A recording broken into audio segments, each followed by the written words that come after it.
I've talked to hundreds, or what feels like thousands, of Trump supporters, and there have been a few folks who truly stand out, like Edward. I'm literally making 4 times as much as I was making when Obama was president. What do you do? I work for a debt relief company. Yeah, it's good to be a white debt relief collector. Besides being first in line at the Harrisburg PA rally, he spent the better part of last year at rallies, on the local news, and in the papers, preaching the MAGA gospel. I truly believe that Donald Trump was sent by God. I wanted to see if the ultimate rally head had any misgivings post-January 6th, and if there was any common ground we could stand on. Edward, I see you dressed down. I figured you'd want me fully decked Yeah, out. we were going to ask you to bring your Trump apparel, but I guess you didn't get the email. Huh? I'm going to sit 6 feet away if you don't mind. That's all right. I got something under the mask. Do you? Yes. What's under the mask? Vampire fangs. You have vampire fangs? You literally have fangs. I got these fangs made for me professionally. It's been a chaotic year, so much anger. I wanted to come back, kind of close that loop, connect with somebody who I'd seen before, and get some sanity again. And you showed up with fangs. I'm a Bengal tiger. Uh, So then I started bringing the fangs around to the rallies, telling people I'm a tiger. He sees himself as an endangered species, which makes it remarkable that Eric or Don Jr. haven't sniped him in a trophy hunt. I have been to 50 Trump rallies. You went to 50 Trump rallies? And I have spoken to the president from the stage a few times.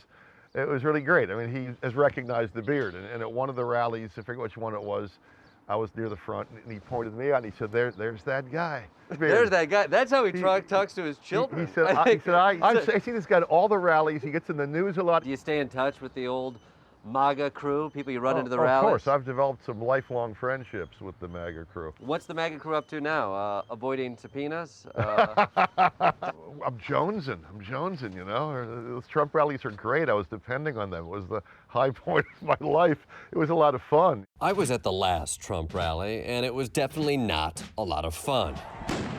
But what does he think about what happened at the Capitol on January 6th?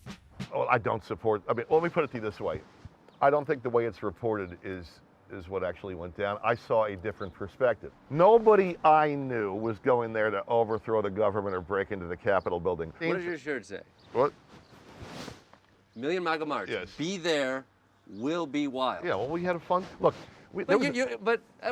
But you're literally wearing a shirt that has intention on it, and the intention is it being wild. I can sell it. Okay, but we had a wild time the first two. We didn't cause any trouble. We had a lot of fun. So that when a president stands up and says, you need to fight for me, that they might literally go and fight? We're playing semantic games now. You went there with the Yes. complete intention to disregard what Donald Trump said.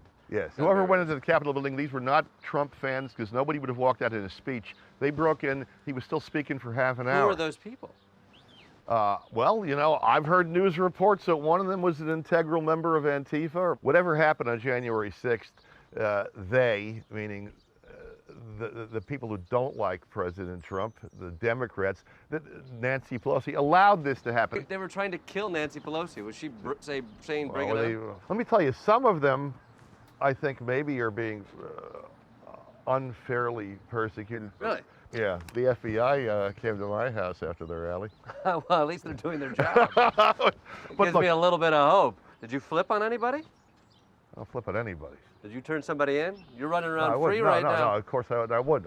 First, I wouldn't. I had nothing to flip because my point of view was peaceful. As the FBI asked me, they wanted to know if I breached the Capitol building. I said, of course I didn't. I said, that would have been the stupidest thing in the world. But the guy that you pledged your life and wardrobe to told you to essentially do exactly that. So what's next after the violent insurrection that he doesn't think Donald Trump told them to do? Well, turns out they're just waiting for Donald Trump to tell them what to do. We're not giving up. You know, it's not over. We're coming back. In what way? It depends on what the boss tells us to do. Donate, I believe, was the last thing from up on high. I've donated a lot to him, you know. I hope Purposefully, or you look at your bank account and realize, oh shit, I guess it happened again. I didn't want to leave without finding some common ground with Edward. He previously described Trump as a superhero and a rock star. But had Edward come back to the reality that the President of the United States is mortal, who's not impervious to criticism, and technically works for us? You've seen Braveheart, of course. Everybody's seen Braveheart. I have seen Braveheart. Yes, Donald Trump is our William Wallace. That's right. I mean, maybe They both do wear a lot of makeup. maybe they drew him and quartered him metaphorically, but he left behind a very strong, vocal, and patriotic force of people. You know what? I want to find a middle ground here. How about this? Donald Trump, I don't see him as your William Wallace, but he is a lot like Mel Gibson. All right. Can we agree on that? I'll give you that. I'll give you that. I knew we'd find some common ground. I guess some ground is better than no ground.